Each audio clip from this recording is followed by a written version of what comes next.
What happens when the person who knows you best, the one who has seen every version of you, every quiet struggle, every unspoken hope, finally speaks about the person you chose to love? That is the moment that has now captured hearts across the world, as deeply personal words from the mother of Song Hye Kyo about Lee Min-ho surfaced, not as a headline designed for attention, but as something far more powerful. A reflection. A quiet, emotional acknowledgement that carried more weight than any public declaration ever could. Because when a mother speaks, she does not speak as an observer.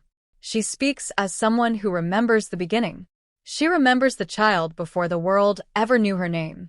She remembers the dreams that were once fragile, the moments of uncertainty, the silent resilience that shaped everything that came after. And so, when her voice enters the story, it does not simply add to it. It deepens it. The setting of this moment was not grand. There were no overwhelming lights, no carefully arranged stage, no expectation that something extraordinary was about to be said. It unfolded quietly, almost gently, as though the words themselves were aware of their own significance and chose not to demand attention, but to invite it. At first, it was simple, a conversation, a reflection on time, on life, on the journey that had brought her daughter to where she now stands. But then something shifted, not abruptly, but undeniably. Because the moment Lee Min-ho was mentioned, the tone changed. There was a pause, a breath, the kind that carries memory within it. And when she began to speak again, her words were no longer just reflective. They were personal. She did not begin with praise.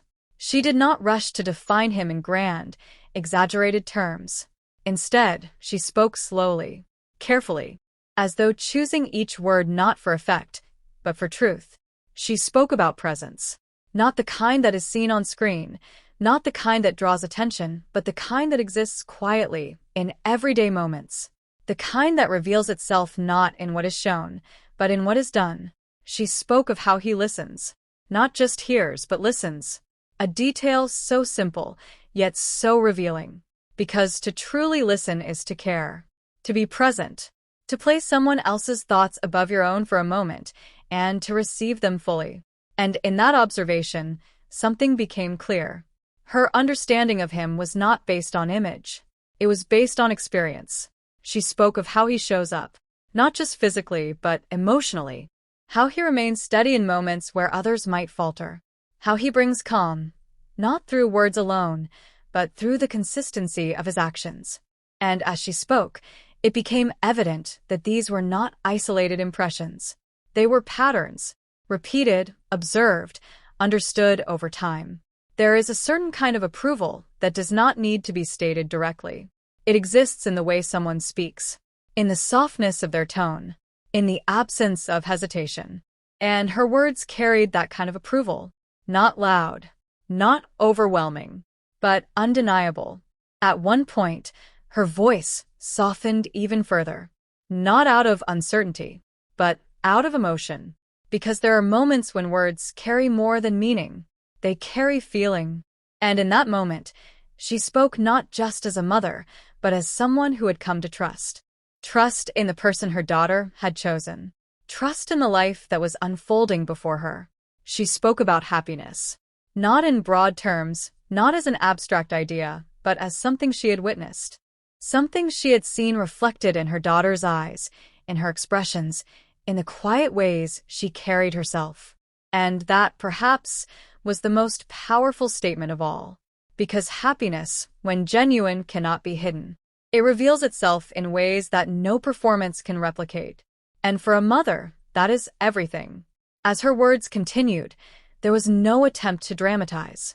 No effort to turn the moment into something larger than it already was. Because it did not need it.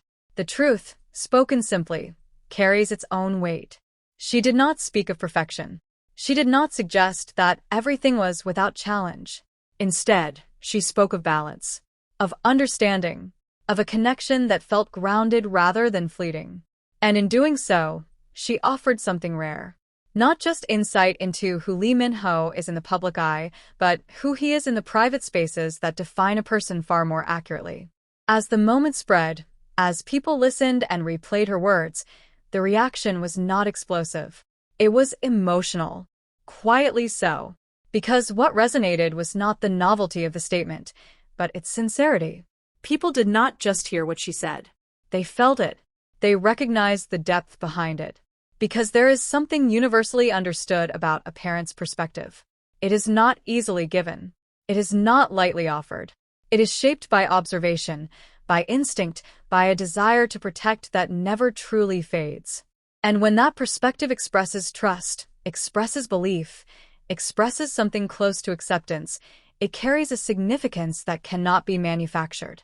For Song Hye Kyo, those words were more than public commentary. They were a bridge, a connection between two parts of her life, the private and the public, the past and the present. And in that bridge, something powerful was formed, a sense of alignment, a quiet confirmation that the life she is building is understood by the person who knows her best. For Lee Min-ho, those words represented something equally profound, not recognition in the traditional sense, but acceptance. The kind that is not asked for but earned.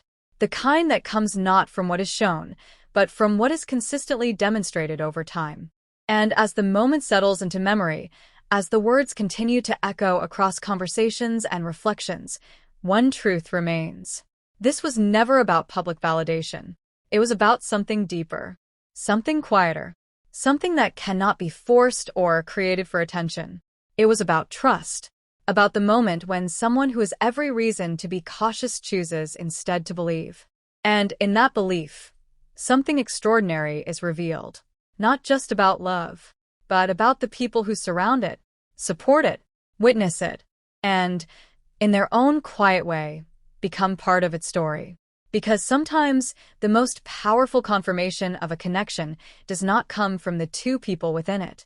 It comes from the voice that has known one of them the longest, the voice that has seen everything, and still chooses to say, with quiet certainty, this is right. And what follows a moment like that, after the words have been spoken, after the emotion has settled into the silence that always comes after truth? It does not end. It deepens. Because when a mother's voice enters a story with that kind of quiet certainty, it does more than affirm a relationship. It reshapes the way that relationship is understood, not just by the world, but by the people living within it.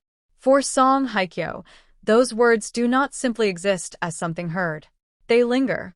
They settle into the spaces where memory and emotion meet. Because to be seen by a parent, to have one's choices understood and accepted without resistance, is a rare kind of peace. It is not loud. It is not overwhelming. But it is steady, grounding, the kind of peace that allows everything else to exist more freely. And for Lee Min-ho, what was expressed in that moment carries a weight that cannot be measured by public reaction. Because acceptance from the outside world can be fleeting. It can shift. It can change with time and perception. But acceptance from someone who holds that kind of place in another person's life is different. It is not easily given. And once given, it does not fade. It becomes part of the foundation. There is something transformative about being spoken of not in terms of image, but in terms of character. Not for what is seen on the surface, but for what is felt in presence. And that is what those words offered. A glimpse into how he exists beyond the roles, beyond the expectations, beyond the identity shaped by public attention. It revealed consistency, reliability, a quiet strength that does not seek recognition, but becomes evident over time. As the echo of her words continued to move through conversations, through reflections, through the quiet spaces where people process what they feel, a shift began to take place.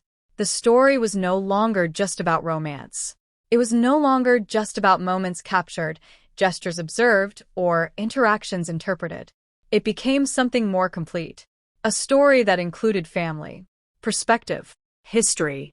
Because love does not exist in isolation. It expands.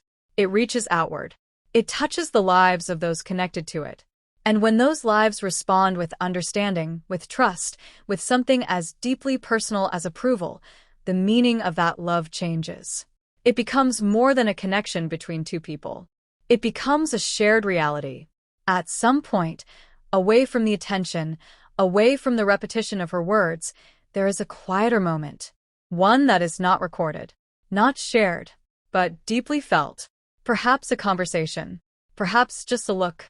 Because not everything needs to be spoken again. Some things are understood the first time.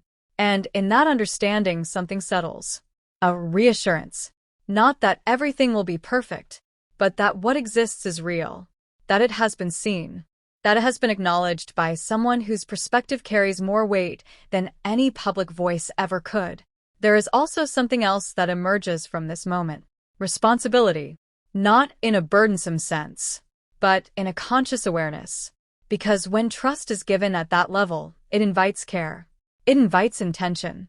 It invites the quiet promise to continue being worthy of what has been recognized. And yet, this is not something that needs to be declared. It exists naturally, in actions, in choices, in the way two people continue to show up for each other, day after day, moment after moment. As time moves forward, as new moments take shape, as the story continues to unfold in ways both visible and unseen, that single heartfelt expression does not fade into the background. It becomes part of the narrative, a reference point, a quiet reminder of where things stand. Not in terms of public perception, but in terms of something far more important. Understanding. Because to be understood, truly understood, is one of the rarest experiences. And when that understanding extends beyond the individuals directly involved, when it reaches into the family, into the roots from which a person comes, it creates a kind of alignment that is difficult to disrupt. The world may continue to watch, to interpret, to speculate, but moments like this exist outside of that. They are not shaped by opinion. They are not altered by attention. They remain what they are, true. And that truth carries forward, quietly, steadily, as part of everything that follows. So, when the initial emotion begins to settle, when the intensity of the moment softens into reflection, what remains is not just the memory of what was said. It is the feeling it created, a feeling of certainty, of calm, of something being in the right place at the right time. And perhaps that is the most powerful continuation of all.